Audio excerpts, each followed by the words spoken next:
TB, it stands for tuberculosis, but let's be honest, it might as well stand for taboo. Bovine TB is an infectious disease. It mostly affects cattle, but it can show up in some wildlife too, such as badgers, foxes, deer, and even some rodents. Now, we have to test for TB in all of our cows. When testing is done, the vet clips some hair from the cow's neck and measures the skin before injecting two tiny amounts of protein called PPDS or PPDs. One is from the bacteria that causes TB in cows, and the other is a harmless amount found in the environment. Then 3 days later, the vet comes back and measures the skin using a caliper. I think that's how you say it. Farmer Otter clearly got bored of talking about TB. So farmers use something called a cow crush to hold the cows whilst they are doing this.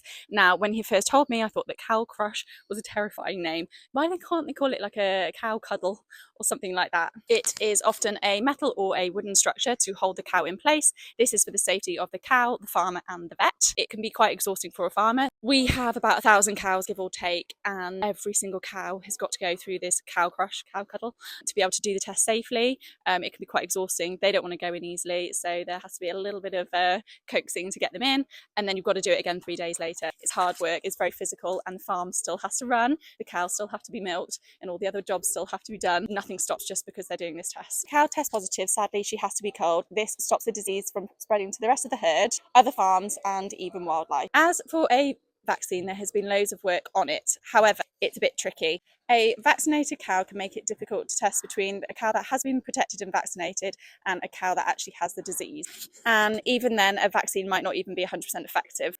It can help reduce the risk and slow things down, but it doesn't completely stop infection. Scientists are apparently getting closer, though, which is really positive. Now, for farmers with smaller herds, this can be absolutely devastating because a larger percentage of your cows could be tested positive for tuberculosis, which means that they have to be culled within a couple of days. Where does that leave you? And you also have to stop selling your cattle. So, for example, on a farm, we have to produce calves to be able to produce milk.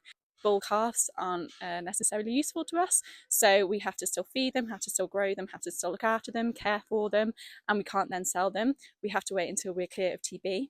TB tests are done roughly 90 days apart, and you have to have 2 clear TB tests to be able to sell again. So, and if you keep failing, unfortunately, you just can't sell cattle. Sometimes this can be for years if you're really unlucky. So I hope that this reel helps you all to understand why TB is such a big thing for farmers, why they get so upset about it, and why it's so physically exhausting.